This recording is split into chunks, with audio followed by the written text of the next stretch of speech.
하나님의 말씀 빌립보서 4장 19절 말씀입니다. 은혜 받으실 하나님의 말씀 빌립보서 4장 19절 우리 함께 읽어보도록 하겠습니다. 나의 하나님이 그리스도 예수 안에서 영광 가운데 그 풍성한 대로 너희 모든 쓸 것을 채우시리라. 아멘. 옆에 분들과 함께 비가 지금도 많이 오네요. 갑자기. 그렇죠? 네. 아무튼 잘 오셨거든요. 우리 옆에 분들 보시면서 우리 인사하겠습니다. 잘 오셨습니다. 은혜 많이 받으세요. 네. 운전을 하실 때 꼭 기억해야 될 것은 안전벨트를 매야 됩니다. 네. 안전벨트는 생명벨트다, 이렇게도 이야기하는 것 같아요. 왜 안전벨트를 우리가 매야 될까요? 좀 귀찮아도 왜 매야 될까요? 언제 사고가 날지 모르기 때문에 항상 매는 게 좀 필요하지요. 네. 감사는 안전벨트와 같다. 누군가 그런 말을 좀 했어요. 감사도 마찬가지거든요. 왜 우리가 감사해야 될까요? 평상시에 일상에서 힘들고 어려운 일이 있는데 그럼에도 불구하고 우리의 입에서 감사합니다. 하나님의 은혜입니다. 하나님이 하셨습니다. 라고 하나님께 감사의 습관이 있어야 될 줄 믿습니다. 정말 일이 딱 터지면요. 불평하고 원망을 다 쏟아내는 사람들이 있거든요. 감사가 훈련되는 분들은 힘들고 어려운 일이 찾아와도 그래도 하나님의 뜻이 있겠지. 그래도 하나님께 감사합니다. 라고 이야기할 수 있는 거죠. 여러분이 감사의 습관이 있기를 바랍니다. 물론 의외로 감사하는 사람이 주변에 좀 많이 있습니다. 교회를 다니시건 안 다니시건 상관없이 감사하는 사람들이 참 많이 있더라고요. 하지만 감사의 대상이 중요합니다. 뭔가 감사는 하기는 하는데 자기가 삶이 윤택해서 좀 더 나은 삶을 살기 때문에 감사하는 거죠. 감사하기는 하는데 대상이 분명하지 않아요. 그냥 감사를 하는 거죠. 여러분, 이런 감사를 이야기하는 게 아니에요.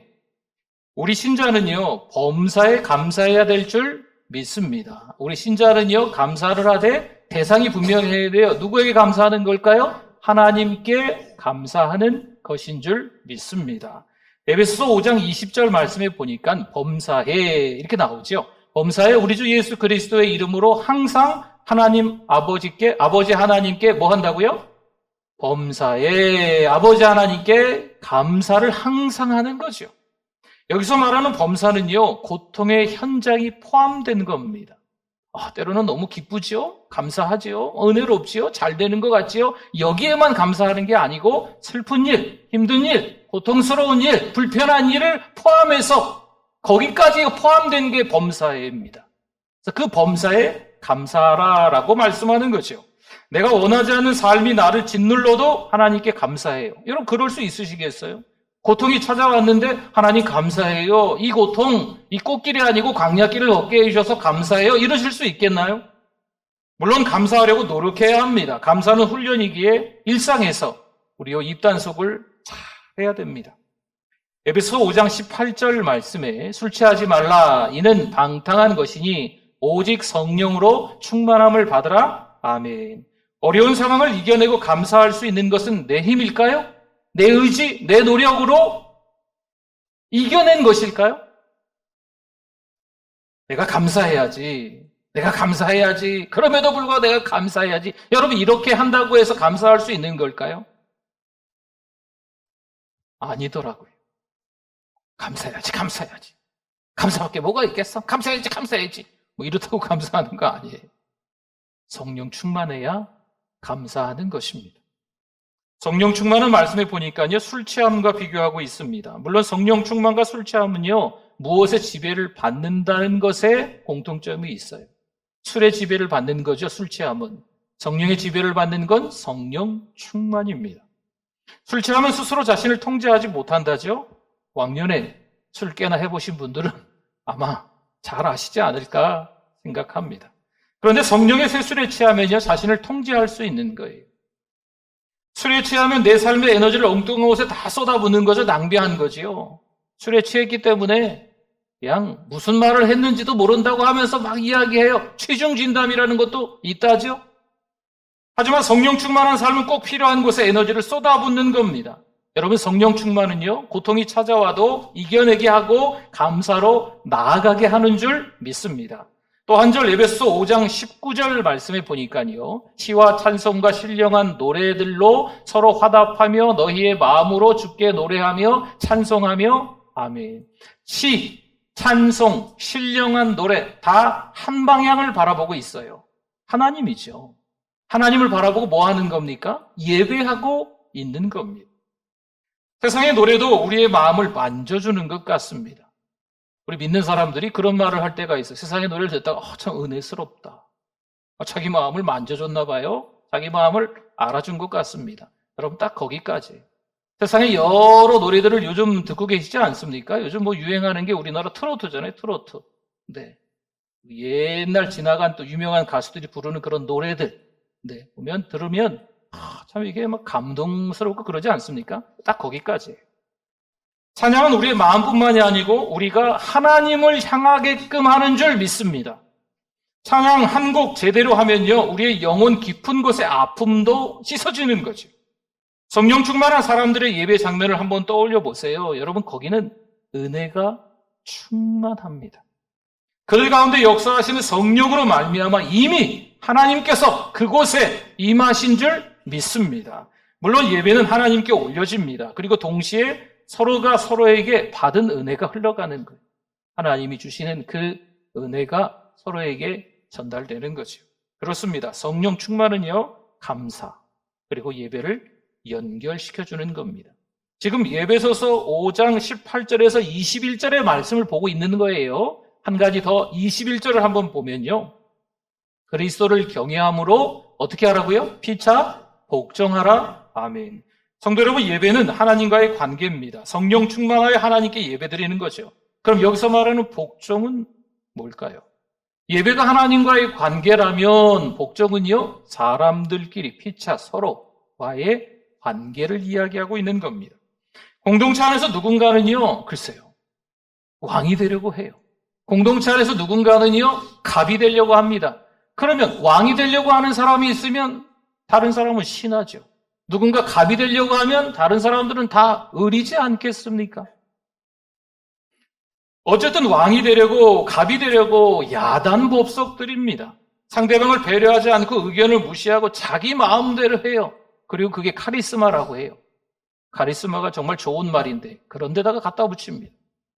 안타깝지만 서로의 의견에 귀를 기울이지 않는 시대가 되어버렸습니다. 아무리 옆에서 떠들어대도 듣지 않습니다. 왜 안 들을까요? 상대방의 이야기는 중요하지 않거든요. 내 이야기가 중요하거든요. 내가 그 다음에 무슨 말을 해야 될지 생각하고 고민하고 있거든요. 여기서 피차 복종하라는 것은요, 상대방의 이야기를 잘 듣고 말하라는 겁니다. 믿음으로 산다고 하는 사람들마저 서로 다투고 분노하는 게 요즘 일수입니다. 교회에서도 자기의 의견만 맞다고 떠드는 시대가 된 거지요. 교회가 질서가 없어요. 그냥 목소리 큰 사람이 대빵입니다. 그냥 교회에서 뭔가에 아는 척하고 여기 감나라 콩나라 여기저기 막 들쑤시고 다니는 사람들이 그냥 그 사람들 비율을 다 맞춰줘야 돼, 교회가. 조용히 예배드리고 순종하는 사람들은 막 떠들어대는 사람들 비율을 다 맞춰줘야 되는 거예요. 자기의 이야기를 굽힐 줄 모릅니다. 진정하세요. 겸손하세요. 양보하세요. 라고 해도 알아듣지 못해요. 피차 복종하면 다툴 일이 없을 텐데 말이죠. 그런데 이게 어떻게 가능할까요? 여러분, 성령이 임하셔야 가능합니다. 성령 안에 살지 않으면 자기가 왕이 되려 합니다. 갑이 되려 하는 거죠. 심지어 하나님의 자리에 앉아서 하나님 노릇을 하는 거예요. 그렇다고 하나님이 될까요? 하나님의 자리에 앉았다고 다 하나님이 됩니까? 아니거든요. 상대방에게 짜증내고 분노합니다. 자연스럽게 원망하고 불평하는 거죠. 여러분, 성령이 임하셔야 피차 복종하고 성령이 우리의 삶을 인도하시는 것을 깨닫게 됩니다. 그렇지 않으면 불평하고 원망하니까 성령께서 나를 인도하고 계시는구나라는 것을 깨달아야 감사가 되는 겁니다. 성령 충만하면 하나님께 예배드리고 서로 피차 복종하며 감사로 이어지는 겁니다. 우리가 잘 아는 말씀, 데살로니가전서 5장 18절 말씀에도 나와 있죠. 어떤 때 감사해라? 기쁜 일이 있고 좋은 일이 있고 행복한 일이 있을 때만 감사하라가 아니에요. 여기서 범사에 감사하라고는 슬픈 일, 억울한 일, 속상한 일, 짜증나는 일이 있어도 예견되지 않은 상황들이 닥쳐도 범사에 감사하라. 이것이 그리스도 예수 안에서 너희를 향하신 누구의 뜻이니라? 하나님의 뜻이니라. 아멘. 모든 일에 감사하라. 계속 감사하라 말씀하신 이유가 뭘까요? 여러분, 내가 생각하지 못하고 예상도 못한 다른 일이 일어난다는 거지요. 그래도 그것을 일어나게 하시고 그 일을 이끌어 가시는 분이 누구예요? 하나님이시죠. 하나님의 절대 주권을 믿는 거예요. 여러분, 이게 하나님께 순종하는 거예요. 근데 하나님의 절대 주권을 믿지 않고 세상 돌아가는 거에 내가 닥친 형편에 불평하고 원망하는 건 하나님께 불순종하는 것입니다. 그럼 하나님의 주권과 섭리를 믿는 것은 뭘 말하나요? 우리에게 일어나는 어떤 일도 하나님의 선하신 목적을 이루는데 쓰인다는 거죠. 여기서 일어나는 어떤 일은요, 말씀을 또 드립니다. 기쁜 일뿐만이 아니고 슬프고 불행하고 속상한 일도 마찬가지입니다. 물론 하나님은 하나님의 백성들에게 유익한 것들로 바꾸어 놓으시는 줄 믿습니다. 하나님은 우리의 삶을 조율하고 계세요. 우리 지휘자 집사님이 우리 찬양대를 조율하는 거죠. 그렇죠? 악기 사용하시는 분들은 그 악기를 이렇게 조율하잖아요. 피아노도 조율하고 기타도 조율하고. 조율이 잘 돼야 소리가, 하모니가 아름답게 나는 거예요. 하나님은요, 어떤 때는 우리가 예상했던 일로 인도하시고 어떤 때는 우리가 예상하지 못한 일로 인도하시면서 우리의 인생을 조율하고 계신 거예요. 하나님은 끊임없이 우리의 인생을 조율하십니다. 우연이 됐을 거야. 행운이야. 이야, 잘 풀렸어. 잘 풀렸어. 기적이야. 여러분, 세상 사람들이 말하는 것에 우리들도 같이 꽁짝 장단을 맞추지 않기를 바랍니다. 어느 날 요셉이 구덩이에 던져지고 장사꾼에게 팔려갔어요. 하지만 하나님은 그것도 선으로 바꾸사 하나님의 계획을 이루신 줄 믿습니다. 형들의 악한 계략이 있어도 하나님의 선하신 계획을 바꿀 수가 있다 없다? 하나님의 선하신 계획을 바꿀 수가 없습니다. 어떤 일도 하나님의 선하신 뜻에 벗어나서 일어나지 않습니다. 요셉이 참 운이 좋았죠. 요셉이 참 운이 잘 풀렸죠. 그렇게 말하시지 않았으면 좋겠어요. 여러분, 자녀에게 도대체 뭘 가르치고 싶으세요? 최고의 레슨은 무엇일까요? 우리 신자는 자녀에게 끊임없이 감사해라. 계속 감사해라. 좋은 일에도 감사하고 슬픈 일에도 그럼에도 불구하고 감사해라. 여러분, 이게 최고의 레슨인 줄 믿습니다. 살다 보면 엉뚱한 일에 휘말려요. 억울한 일, 속상한 일, 말도 안 되게 꼬인 일도 일어나기도 해요. 하지만 작은 것도 당연하게 여기지 않게 받아들이는 태도를 우리가 배워야 합니다. 사실 그 지경이면 누구든지 원망해요. 불평하죠. 나 같아도 원망하겠어. 우리 같아도 그 지경이면 그냥 집 뛰쳐나가겠어. 아이고, 나 같으면 벌써 이혼했어. 여러분, 말 조심하십시오. 충분히 불만으로 가득 찬 세상에서 감사가 몸에 밴 사람이 있습니다. 우리 자녀가 그런 신자가 될 수 있기를 바랍니다. 물론 감사는 훈련이고 그 훈련은 오랫동안 다듬어져야 가능합니다. 어떻게 다듬어져야 할까요? 교회 자주 와야 돼요. 어떤 유명한 목사님이 그런 얘기를 좀 한다는 것 같아요. 일주일에 한 번만 오면 되지. 뭘 교회 그렇게 자주 오냐. 여러분, 교회 자주 와서 기도하고 찬송하고 하나님의 말씀 들으면서 다듬어져야 될 줄 믿습니다. 내 신앙으로 다른 어떠한 날들은 다 알아서 할 수 있어.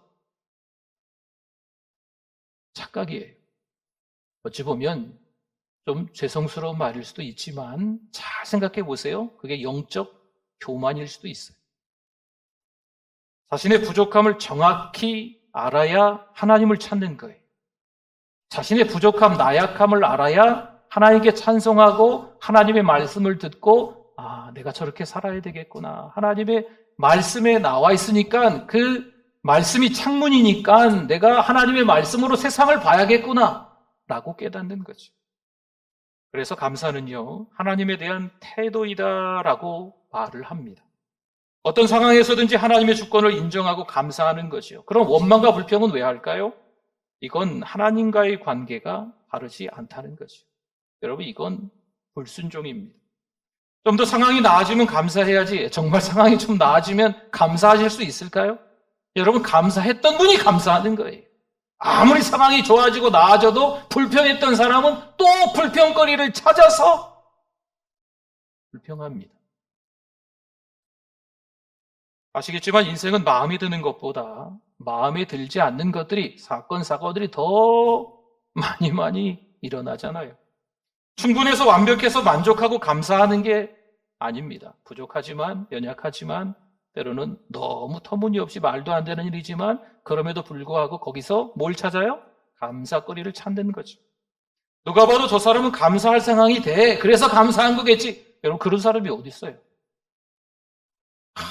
내가 저 상황이면 감사할 수 있을 거야. 여러분, 그거 그렇게 말하는 거 아니에요. 내가 저 사람처럼 부자이면 감사할 수 있을 거야. 내가 저 사람처럼 자식들이 잘 나갔으면 감사할 수 있을 거야. 내가 저 사람처럼 건강했으면 감사할 수 있을 거야. 그럼 지금은 감사할 게 없어요?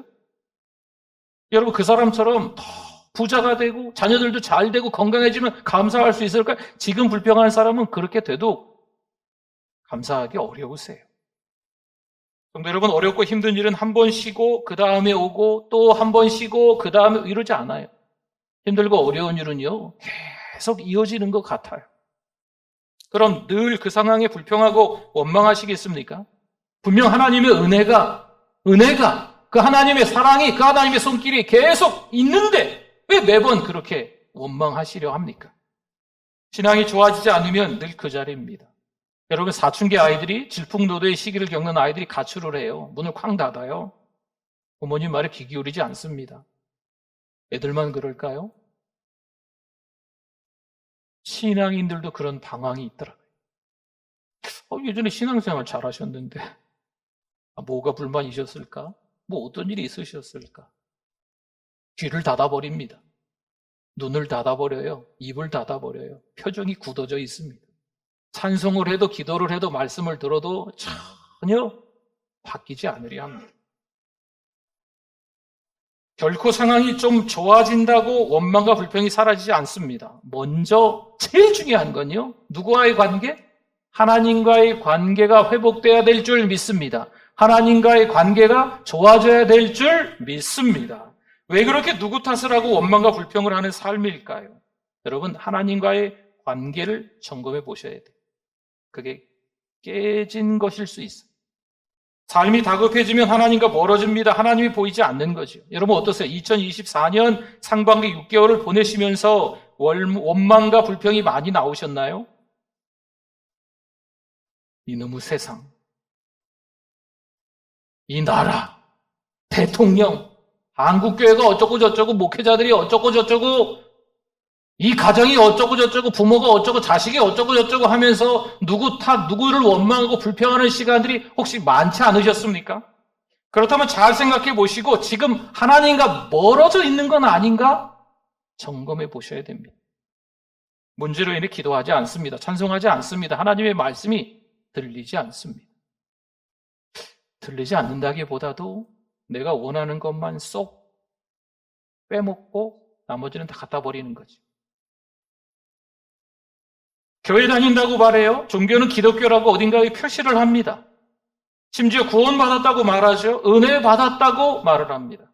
그런데 여전히 옛 습관과 사고방식을 버리지 못했습니다. 승질내죠. 버럭버럭 화를 냅니다. 고래고래 소리를 지릅니다. 자기 말이 맞다고 고집 피우고 주장합니다. 이러지 마세요. 양보하세요. 내려놓으세요. 안 듣습니다. 물론 믿음의 길을 가다 보면 예측할 수 없는 일을 만날 때가 분명히 있습니다. 내가 원하는 삶이 아닌데 갑자기 눈앞에 어마어마하게 큰 사고가 있어요. 맞닥뜨릴 때가 있습니다. 낯선 위험이죠. 그런 일 겪어보지도 않은 것 같은데, 이런 소리 들어본 경험도 없는 것 같은데, 낯선 위험입니다. 그런데 그 위험한 길을 지나가야 돼. 선택해야만 합니다. 괜찮습니다. 그 길에 누가 동행하실까요? 하나님께서 동행하시는 줄 믿습니다. 그 위험한 길도 하나님이 우리를 위해서 만드신 길입니다. 여러분, 우리가 오해하시는 게 있어요. 열심히 찬양한다고 하나님이 찾아와 주시는 게 아니에요.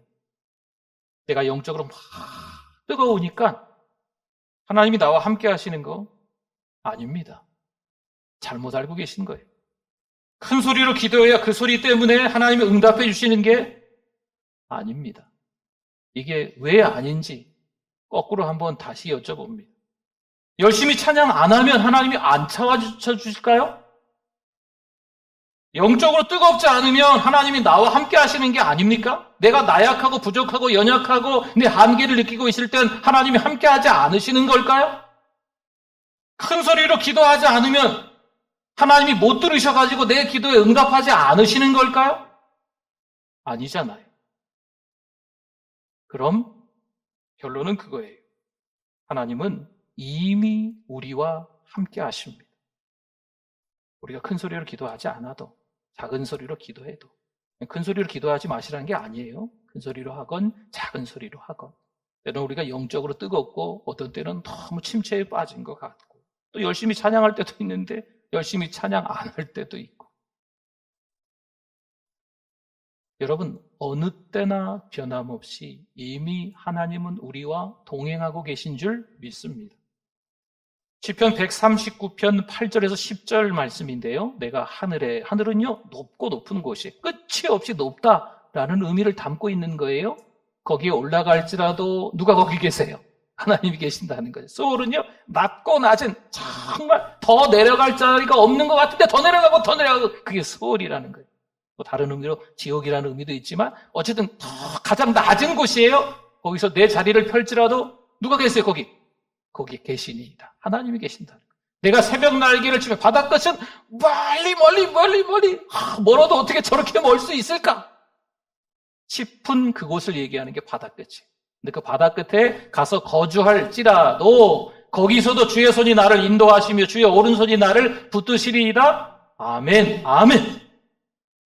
하나님은 하늘의 소울의 바다 끝에 계십니다. 어디든 계신다는 거예요. 어떠세요? 교회만 벗어나면 내 마음대로 말할 수 있고 갈 수 있다 생각하세요? 직장에서 우리 그리스도인의 빛과 소금, 또 그리스도의 편지, 향기 잘 감당하실 수 있기를 바랍니다. 잘 섬겨주세요. 굳은 일도 마다하지 마시고 가정에서도 너무 왕이 되려 하지 마시고 잘 섬겨주시면 좋겠어요. 사랑으로 대하시고 너무 우격다지 마시고 그렇죠? 때로는 안 믿는 가족들이 있어도 사탄아 물러가라! 뭐 이렇게 하시면 큰일 납니다. 네.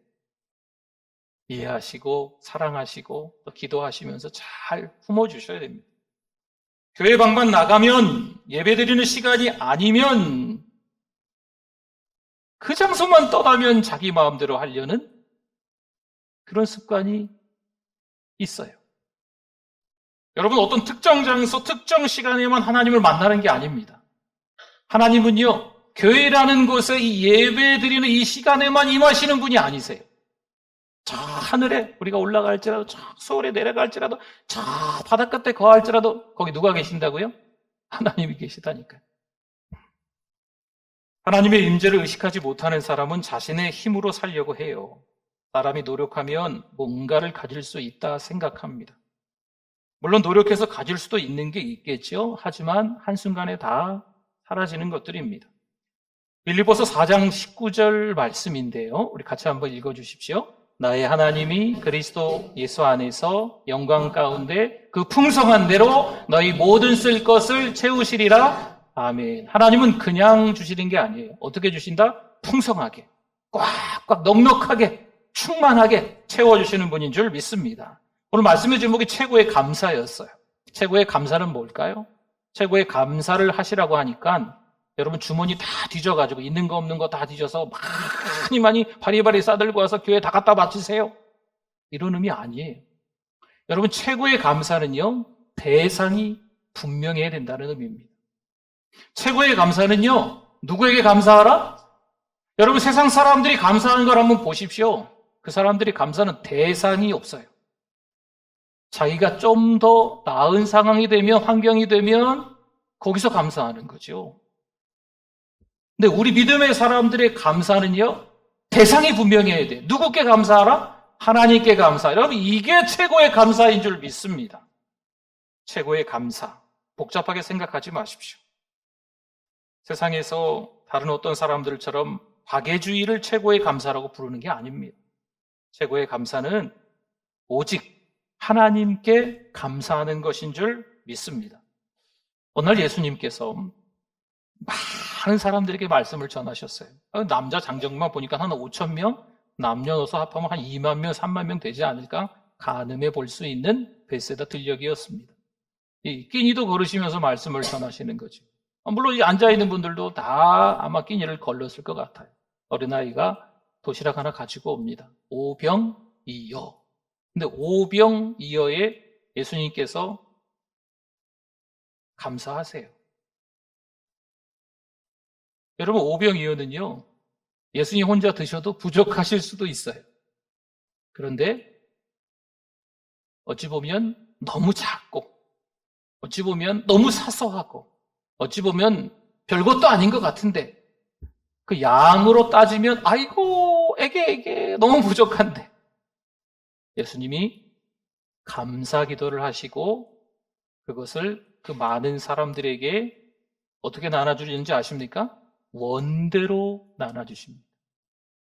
그 많은 사람들이 어떻게 먹었을까요? 다 배불리 먹는 역사가 일어난 줄 믿습니다.